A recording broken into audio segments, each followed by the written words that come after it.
Assalamualaikum warahmatullahi wabarakatuh.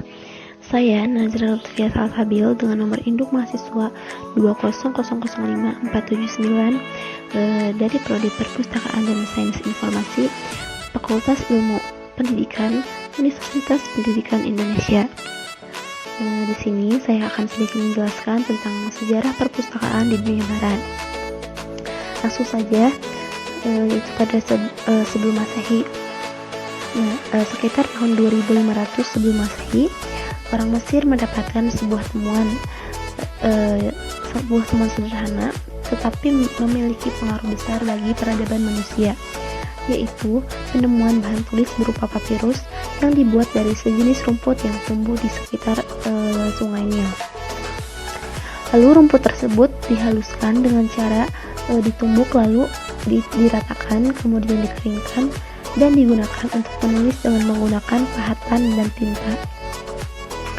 Dari kata papirus itu berkembanglah istilah paper dan papyrus yang berarti kertas.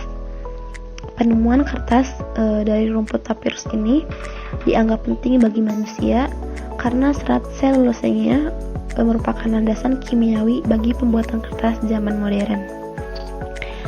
Lalu ada perkembangan perpustakaan sesudah Masehi.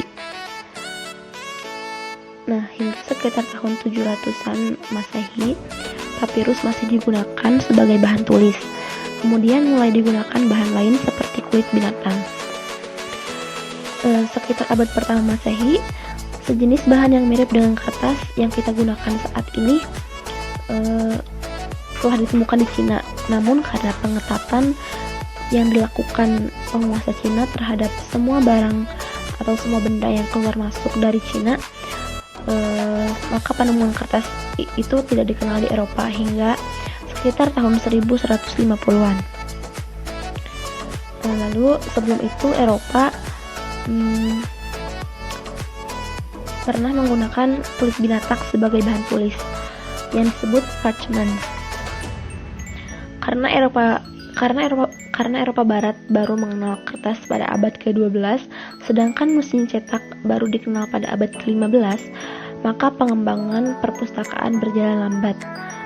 Ketika kertas sudah dikenal, sedangkan teknik pencetakan masih primitif.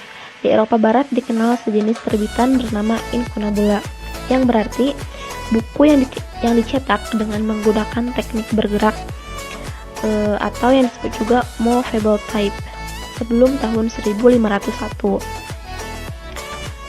Nah, pengaruhnya bagi perpustakaan adalah perpustakaan terutama di Eropa hanya menyimpan naskah tulisan tangan yang disebut manuskrip.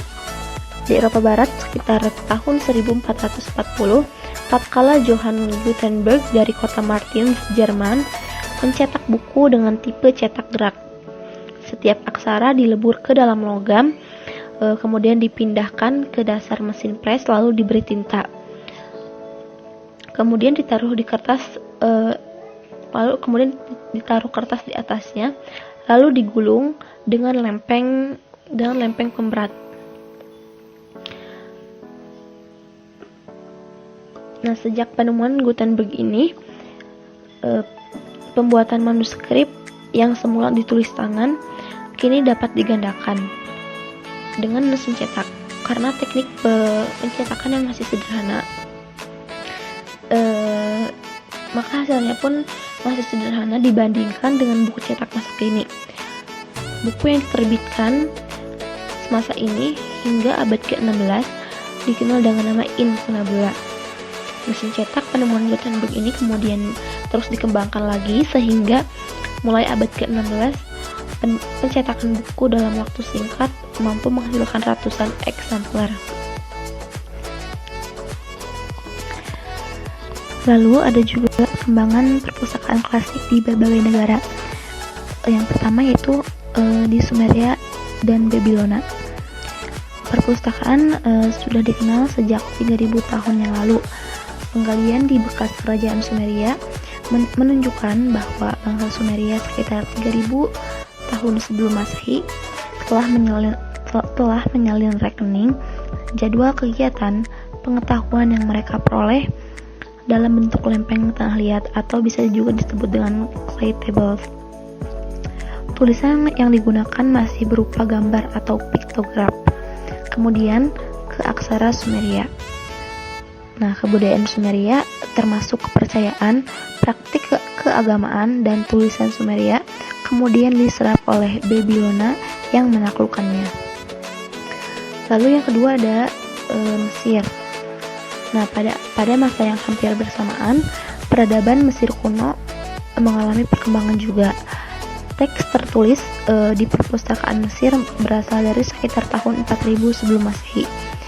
Namun gaya tulisannya berbeda dengan tulisan Sumeria. Perpustakaan di Mesir bertambah maju berkat penemuan penggunaan rumput papirus sekitar tahun 1200 sebelum Masehi. Lalu yang ketiga ada Yunani. Peradaban Yunani mengenal jenis tulisan yang disebut Mycena sekitar tahun 1500 sebelum Masehi. Tetapi kemudian tulisan itu lenyap tergantikan oleh 22 aksara, temuan orang Phoenicia yang dikembangkan menjadi 26 aksara seperti yang kita kenal sekarang ini. Yunani mulai mengenal perpustakaan milik Peistratus dari Athena dan Polyeratus dari Samos sekitar abad ke-6 dan ke-7 dan Perici sekitar abad ke-5 sebelum Masehi. Nah, pada saat itu membaca merupakan pengisi waktu senggang dan merupakan awal dimulainya perdagangan buku. Lalu yang keempat ada Bizantium.